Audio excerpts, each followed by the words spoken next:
Hola amigos, bienvenidos a una nueva entrega de Aprende a Programar en .NET.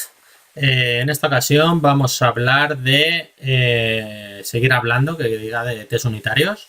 Esta vez vamos a usar InMemory para recrear una base de datos, un esquema de base de datos en memoria, ¿vale? Y preparar nuestro set de datos sin tener que acceder a una base de datos en real y poder hacer nuestros test unitarios. Para ello, en el capítulo anterior vimos test unitarios en la capa de servicio y no quería hacerlos de la capa de repo precisamente para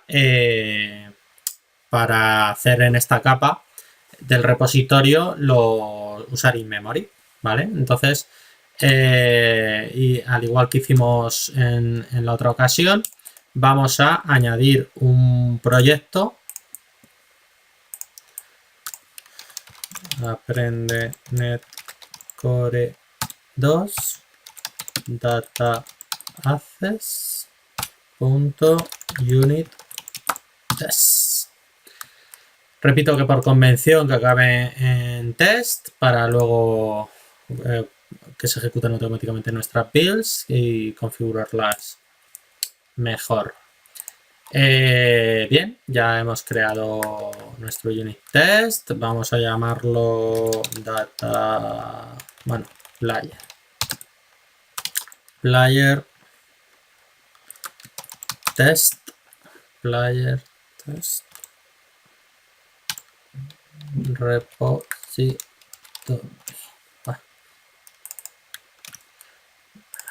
Para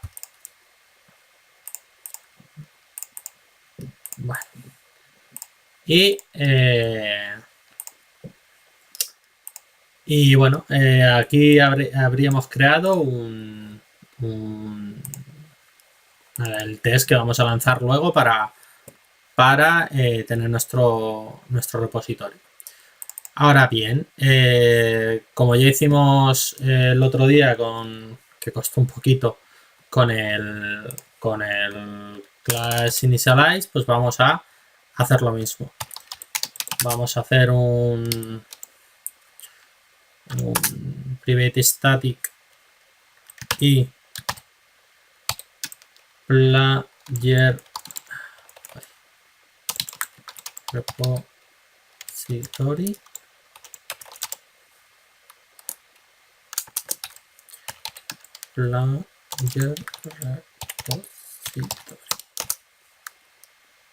¿vale? Y lo traemos. Esto es para generar, como aquel que hice antes, hacíamos el mock. Y entonces ahora creamos el class initialize, como hicimos en el otro.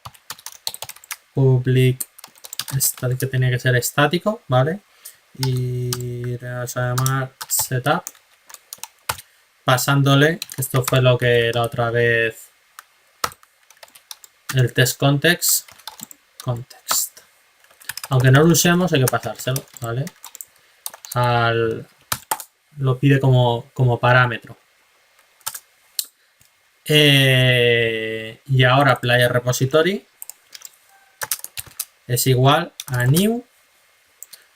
Y ahora bien, del data access, ¿qué queremos? Queremos probar el repositorio de player, ¿verdad? Pues player repositorio. Pues vamos a hacer un new player repositorio. Y como pasaba en la otra vez, recibe un contexto por parámetro, ¿vale? Y es lo que vamos a simular ahora. Entonces, recibe un player repositorio, ¿vale? Y entonces esto recibe un NBA context, ¿vale? Entonces vamos a crear una clase estática para simular ese contexto. Entonces vamos a hacer agregar nueva clase y se va a llamar add data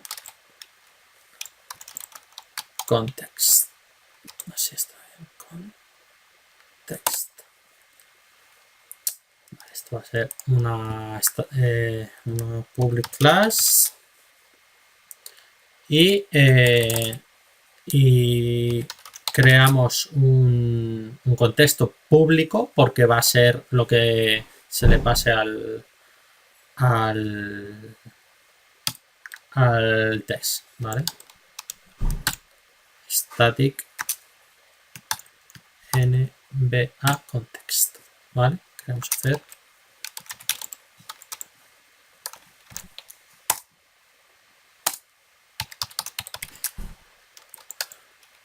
public static y esto va a ser lo que cargue nuestro prepare context. Esto va a ser lo que va a preparar nuestro contexto. Vale, options es igual a new db context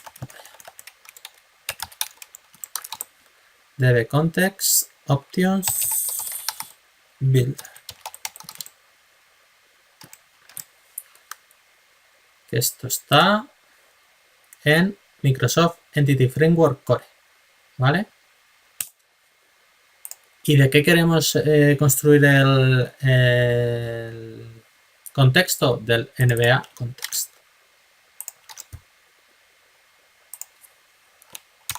Y ahora la magia. Use in memory. Use in memory data base.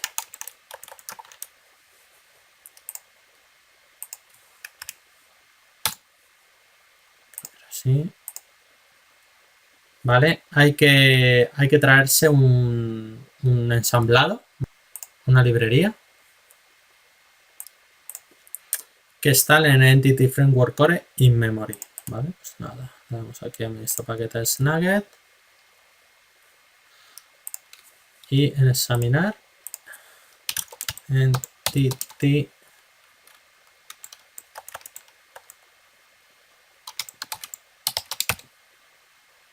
Framework Core. Vamos a ver, Microsoft Entity Framework Core in memory. Este, ¿vale? Y lo instalamos.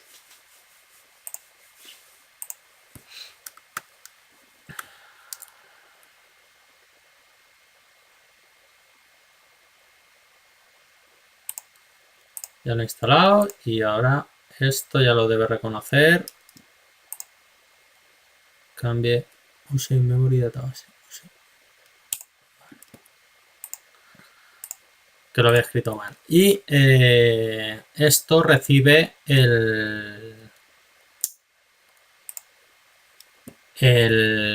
la cadena de conexión. En nuestro caso, como es in memory, pues es un database name, pues yo que sé,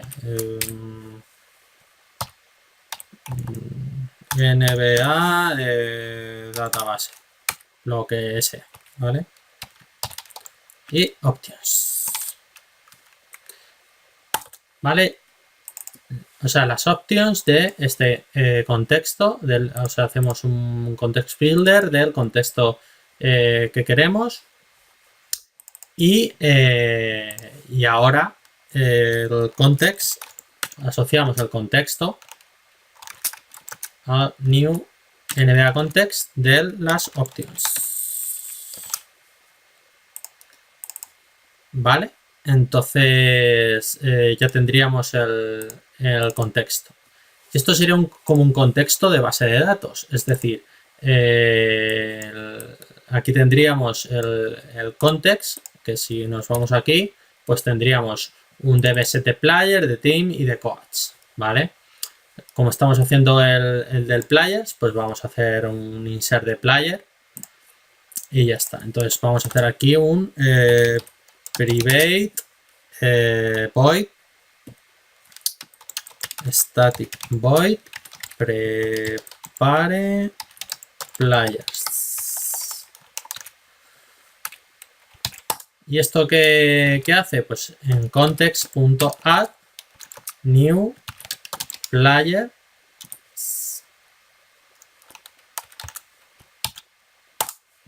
players me tendré que traer el modelo. Y age 21, pues como hicimos el ID, como es autogenerado no haría falta porque estamos simulando una base de datos, ¿vale? Al hacer el add ya lo va a poner. El name sería pues, esto me lo podría copiar de otros que tengo, pero bueno. Player team es igual a new teams. Cuando haga el add vamos a comprobar eso, ya veréis cómo lo mete también. El team name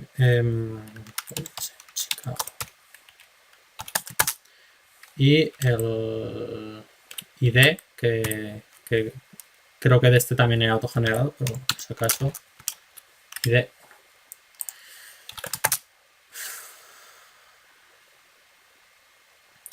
El position leo y creo que ya no, y el ID que como ya digo no haría falta. Pues bueno, esto también podría crearnos nuestro stub para meterlo directamente y que no tuviéramos aquí que picarlo.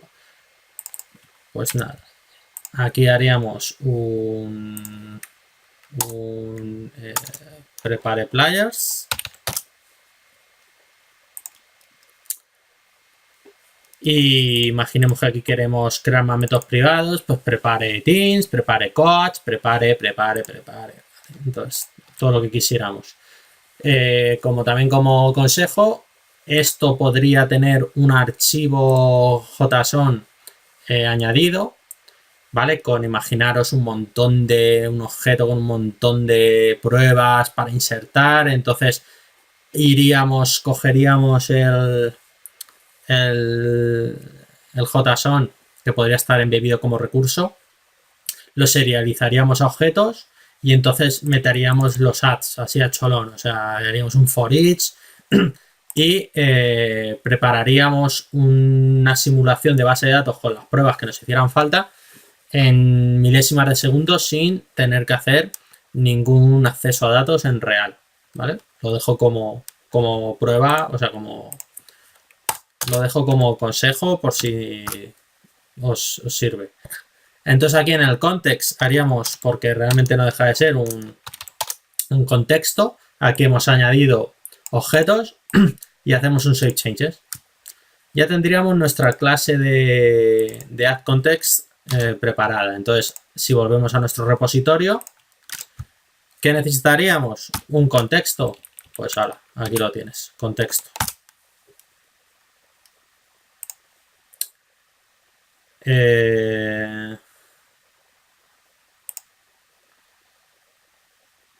No sé qué me está diciendo aquí. Class initialize.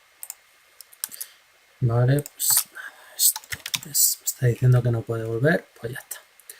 Vale, ¿qué hemos hecho aquí? Pues nada, hemos creado nuestro contexto, hemos añadido en la clase de addContext, hemos preparado nuestro test. Ya te digo, aquí podíamos acceder a un JSON o algún XML o que quisiéramos para cargar nuestra base de datos. Pues si necesitamos de no sé cuántos tipos de jugadores, de tal, pues crearíamos todos esos datos y luego a la hora de probar nuestro repositorio estaríamos simulando como el acceso a una base de datos.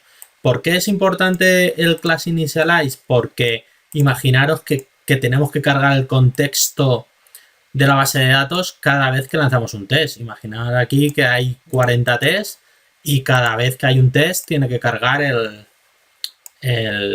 repositorio. Entonces, hay en algunas ocasiones donde sí que es necesario, quiero decir, porque como bien dijimos en la teoría, los tests no tienen que ser dependientes entre sí. Imaginemos que yo hago un test que tiene que comprobar un ID y hay un test anteriormente que se ha cargado ese ID, entonces fallaría. Entonces, normalmente si hay que probar la base de datos, pues si hay que probar una inserción, pues como aquí tenemos una especie de base de datos, pues que el test sea insertar en la base de datos, recuperar y entonces comprobar.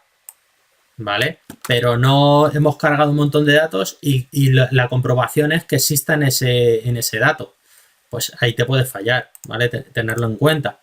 Entonces, bueno, sin más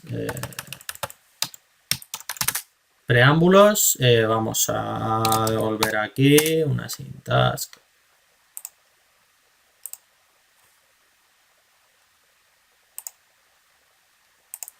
¿Y por qué? ¿Qué pasa aquí?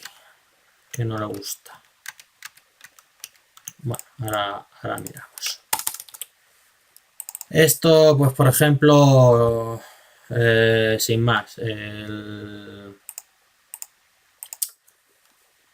var result es igual al player repository punto get players o no get player, pasándole el get player este que va a devolver esto, pero lo que vamos a hacer es implementar esto para que funcione, ¿vale? O sea, wait dbContext player include player select. Esto es para devolverlo todo. Nada, pues dbContext player where x.name es igual a name.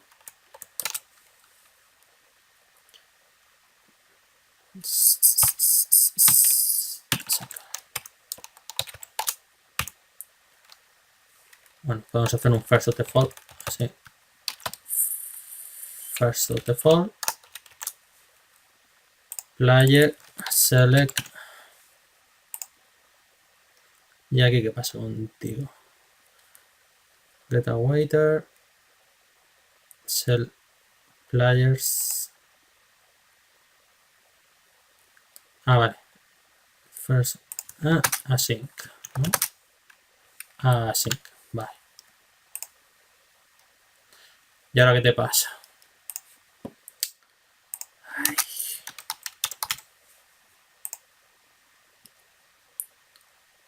Async. Vale, esto es un filtro. Where dbContext player where name es igual a name y tal, pues ya está. Esto va a ir aquí y va a, con lo que vamos a testear unitariamente el repositorio, este método del repositorio, ¿vale? Lo único es que él va a ir a un contexto que cree que es el de la base de datos, pero va a ir a un contexto nuestro moqueado, ¿vale? Pues aquí, como le habíamos llamado a nuestro Michael, ¿vale? Pues ahora result wait public async, vale, no. Ahora va. Antes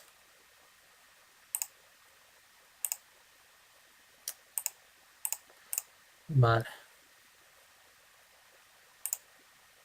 Está costando añadirlo. Vale. Pues nada, aquí va a haber un result. Tal. Entonces, aquí puedo hacer la aserción que yo quiera. Pues result.position o result sold, por ejemplo. Para no hacer siempre las mismas comprobaciones, para que veáis. No he metido aquí las fluent assertions.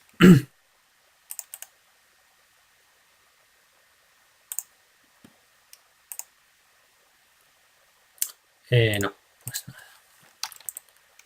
Fluent assertions.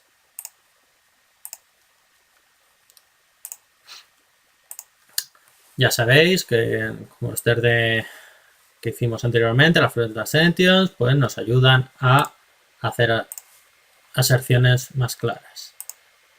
Pues nada, using pues not be null. Sin más, si yo llamo a Michael, no debe ser nulo. Y puedo hacer otro test diciendo que si yo llamo a José, eh,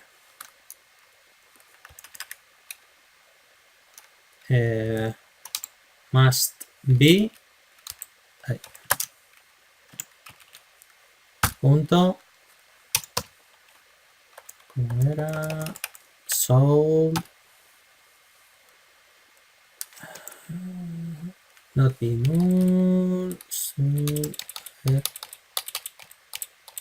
Como podéis ver, tiene un montón de be null. Vale, ya está. Y este sería el test method 2, por ejemplo. Aquí, bueno, ya sabéis, nombres descriptivos. Ahora no me quiero poner aquí, pues, dado un nombre tal, dado un get player, dado un nombre tal, espero lo que sea. O espero que pete. O espero que, ya sabéis, test positivos, test negativos, para probar que se cumplen todo lo que queremos. Y ya está. Tampoco me quiero liar mucho. Y compilamos.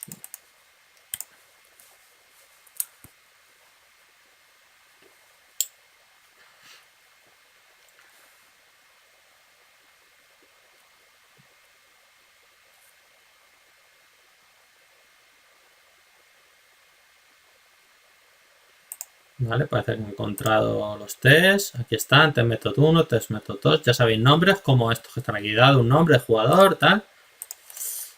De pura pruebas. Entonces, veis que entra en el setup. Vamos a ver aquí en el repositorio este, aquí, en el que le estoy pasando por parámetro. Vale, y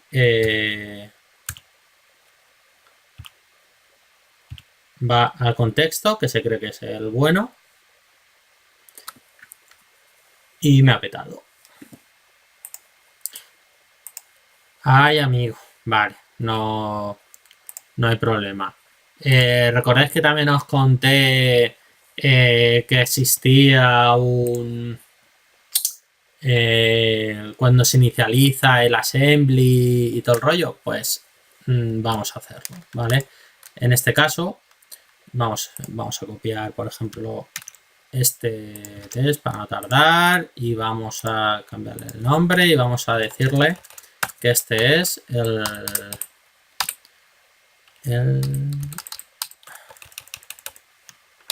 init test repository. Bueno, repository. Vale. Ya está. ¿Y qué vamos a hacer? Vamos a decirle que cuando el assembly de los tests, ¿vale?, se inicialice, ¿vale?, pues vamos a cargar, porque el problema era por qué venía nulo, porque no he lanzado en ningún momento el prepare context, ¿vale? Entonces, cuando se cargue el assembly, ¿vale?,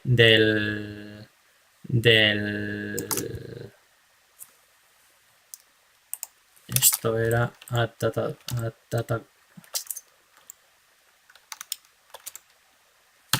context, prepare context. Vale. Cuando se carga el assembly, y eso sí pasa una vez para todos los tests, ¿vale? No por clase. Si al final tú tienes 18 clases, porque estás probando 18 repositorios, el class, este class initialize se va a ejecutar una vez por clase, ¿vale? Pero el Gini, el assembly initialize, solo se ejecuta una vez por ensamblado, cuando se cargan los tests, ¿vale? Entonces, si ponemos aquí el prepare context en el assembly initialize, y esto no hace falta, pues lo haría una vez, ¿vale? Nada más. Entonces vamos a poner aquí un punto de interrupción y ahora sí que, porque claro, me parecía raro porque le había puesto punto de interrupción y no me había entrado aquí. Digo, ¿por qué? ¿Vale? Pues ese era el motivo. Entonces vamos a volver a ejecutar los tests. Y ahora esperemos que funcione. ¿Vale? ¿No ves? Se ha cargado el ensamblado. Ha llegado aquí solo una vez. Prepara el contexto. Ahora sí que entra aquí. Hemos usado el in-memory, hemos creado las opciones del builder, lo hemos metido al contexto, le hemos dado a preparar players y hemos salvado en el contexto. Con lo que ahora mismo tenemos una especie de base de datos en memoria para para realizar nuestros tests. Ahora, después de preparar el contexto, se mete en el class initialize. ¿Vale? Prepara nuestro repositorio. Se mete por aquí, haría el contexto y devolvería el result. Y como ha devuelto Michael, pues el test es correcto. Ahora vamos a ejecutar todos los tests para que veáis. Vamos a ponerle, a ver si me da tiempo. Ponte. Vale. Aquí. Vamos a ponerle también aquí. Vale, ha entrado aquí. Preparamos nuestro contexto. Aquí ya te digo, podríamos poner todos los que quisiéramos. Una base de datos compleja. Pues todo. Entonces, ya tengo, ha pasado solo una vez por aquí. Va el result, devuelve Michael, es correcto. Se mete por el segundo. Buscamos José. Y aquí no hay nada. Y entonces el resultado debería ser nulo. Con lo que pasa nuestra prueba. Vale. Pues sin más, esto es lo que quería enseñaros para que sepáis que existe, para que sepáis que podéis simular una base de datos, que no hace falta. Hay muchas veces que veo gente atacando una base de datos en real y la verdad es que, bueno, tú date cuenta que cada vez que hagas una integración continua, que pases unos tests, estar ahí atacando una base de datos y si tienes cortes de conexión, si pueden pasar mil cosas y si dependes de que tus tests pasen para que se te despliegue el código, pues tienes ahí un stopper muy, muy gordo. Entonces, si simulamos la base de datos con los casos que queremos o que se supone que vamos a testear, tampoco necesitamos saber, porque puede cambiarte el esquema de la base de datos. Entonces, si tú accedes a una base de datos con un esquema cambiado, te va a petar. Sin embargo, aquí estamos creando nuestro esquema in memory y no nos va a petar. ¿Vale? Desacoplamos mucho la lógica de los tests. Y esto ya podéis extenderlo hasta el infinito. Quiero decir, pues esta sería la forma. Y pues como he dicho, pues podéis coger datos de un JSON, serializarlo, cargar la base de datos y como lo cargaría por ensamblado, si tenemos aquí muchos más tests, tirarían de esos datos. Como esto también es una base de datos, es un contexto, para hacer, por ejemplo, un test de inserción también podemos hacerlo. Es decir, nos creamos un test en el cual el player repository sea un add player. Entonces el test sería add player, pues el player que sea. Y luego haces un get del player y ves que lo ha obtenido. Como está simulando una base de datos, pues simularía a una base de datos en real. Si se tiene que cumplir una validación, por ejemplo, estamos insertando un player que el ID es un string cuando tiene que ser un entero, pues nos tiene que devolver un error, como si fuera una base de datos. Pues nuestro test tendría que recuperar que nos ha devuelto una excepción al pasarle el objeto mal. ¿Vale? Pues todos esos tests. Pues aquí se van a acabar ya todo lo relacionado con test unitarios. Espero que os haya servido. Si tenéis alguna duda, me escribís en la caja de comentarios. Si os ha gustado el vídeo, darle a like. Si queréis estar informados de todos los vídeos que voy haciendo, suscribiros al canal. Y nada, nos vemos en el siguiente vídeo. Y un saludo y hasta luego.